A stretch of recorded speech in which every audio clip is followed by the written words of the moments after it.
స్టేట్మెంట్లు ఇచ్చే వాళ్ళని చూసాం కానీ పేదరిక నిర్మూలన చేసి చూపించిన స్టేట్స్మెన్గా ఈరోజు మన ముఖ్యమంత్రి గారైన జగన్మోహన్ రెడ్డి గారు నిలిచారని చాలా సంతోషంగా గర్వంగా కూడా ఉంది అధ్యక్ష. అందుకు జగనన్నకి హ్యాట్స్ ఆఫ్ తెలియజేస్తూ ఉన్నాను అధ్యక్ష. నేను గవర్నర్ గారి ప్రసంగంలో నాకు అర్థమైంది, జగనన్న ప్రభుత్వం విద్య, వైద్యానికి, వ్యవసాయానికి అత్యంత ప్రాధాన్యత ఇచ్చి దానికే ఎక్కువ నిధులు కేటాయించిన సంగతి మనం చూసాం అధ్యక్ష. కొఠారి గారు ప్రముఖ విద్యావేత్త, అతను ఎప్పుడు ఒక మాట అంటూ ఉంటారు అధ్యక్ష, దేశ భవిష్యత్తు తరగతి గతిలోనే రూపుదిద్దుకుంటుందనేసి కొఠారి గారు అన్నారు అధ్యక్ష. ఈరోజు జగనన్న పరిపాలనలో ఆ మాట అక్షరాల నిజం చేసి చూపించారు అధ్యక్ష.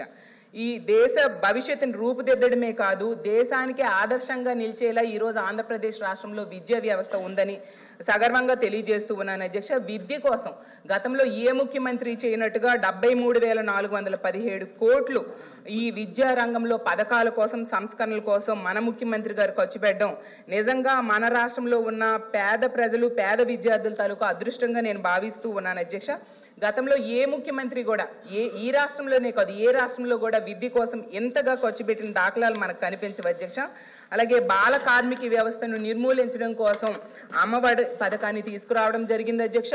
అలాగే ఏ రాష్ట్రంలో కూడా లేనట్టుగా మన రాష్ట్రంలో 43.61 లక్షల మందికి 26,000 కోట్లు అందించిన ముఖ్యమంత్రి మన జగన్మోహన్ రెడ్డి గారు అధ్యక్ష. అలాగే 56,703 పాఠశాలలు, హాస్టల్స్, జూనియర్ కళాశాలను నాడు నేడు ద్వారా అభివృద్ధి చేశారు అధ్యక్ష. అసలు దేశంలో ఎక్కడూ లేనట్టుగా మన రాష్ట్రంలో ఇంగ్లీష్ మీడియం విద్యను తీసుకురావడం కాకుండా IFP ప్యానెల్స్తో డిజిటల్ క్లాస్ రూమ్స్, ముఖ్యమంత్రిగా ఉన్న రాష్ట్రాల్లో చేయని అభివృద్ధి అలాగే సంక్షేమం ఈ రాష్ట్రంలో మహిళలకి జగనన్న అందివ్వడం జరిగింది అధ్యక్ష. ఈ దేశంలో ఎక్కడా లేని విధంగా 78.84 లక్షలు మంది మహిళలకు 25,500 కోట్లు డ్వాక్రా రుణాలని ఆసరా పథకం ద్వారా జగనన్న ఆ రుణాలకి మాఫీ చేయడం జరిగింది అధ్యక్ష. రుణాన్ని తిరిగి మళ్ళీ ఇవ్వడం జరిగింది. ఆ రోజు చంద్రబాబు నాయుడు గారు 14,200 కోట్లు రుణమాఫీ చేస్తానని మోసం చేస్తే జగనన్న ఈ విధంగా ఆసరా ద్వారా ఆ డబ్బులన్నీ 4 విడతల్లో డ్వాక్రా మహిళలకు అందజేయడం జరిగింది అధ్యక్ష. అలాగే ఈ దేశంలో ఎక్కడా లేని విధంగా 26,000 కోట్ల మహిళలకు అమ్మఒడి పథకాన్ని అందించారు జగనన్న అధ్యక్ష. ఈ దేశంలో ఎక్కడా లేని విధంగా 31 లక్షల మందికి ఇళ్ల పట్టాలు ఇచ్చారు అధ్యక్ష మహిళల పేరుతో.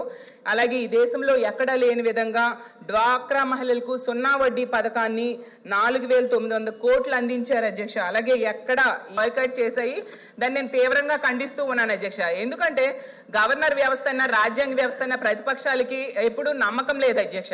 ఆ రోజు స్కిల్ డెవలప్మెంట్ స్కామ్ లో చంద్రబాబు నాయుడు గారికి అరెస్ట్ చేసినప్పుడు మాట్లాడితే రోజు గవర్నర్ గారికి ఒక రిప్రజెంటేషన్ ఈ తెలుగుదేశం పార్టీ వాళ్ళు ఇచ్చేవారు అధ్యక్ష.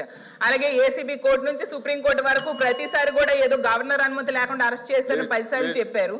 చెప్పిన వాళ్ళు గవర్నర్ గారి ప్రసంగం వినకుండా వెళ్ళిపోవడం, బాయ్కాట్ చేయడం ఏంటి అధ్యక్ష. కానీ 2024 ఎన్నికల్లో ఖచ్చితంగా ప్రజలు తెలుగుదేశం పార్టీ వాళ్ళని బాయ్కాట్ చేయడానికి సిద్ధంగా ఉన్నారని తెలియజేస్తూ ఉన్నాను అధ్యక్ష.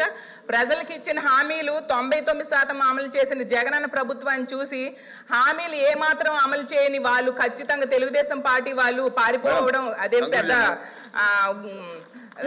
ఈ విషయం కాదని తెలియజేస్తూ ఉన్నాను అధ్యక్ష. అలాగే గవర్నర్ గారి ప్రసంగం మీద మాట్లాడే అవకాశం కల్పించినందుకు మీకు ధన్యవాదాలు తెలియజేస్తూ, గవర్నర్ గారి ప్రసంగాన్ని సమర్థిస్తూ ప్రవేశపెట్టిన ఈ తీర్మానాన్ని బలపరుస్తూ సెలవు తీసుకుంటున్నాను అధ్యక్ష. Thank you.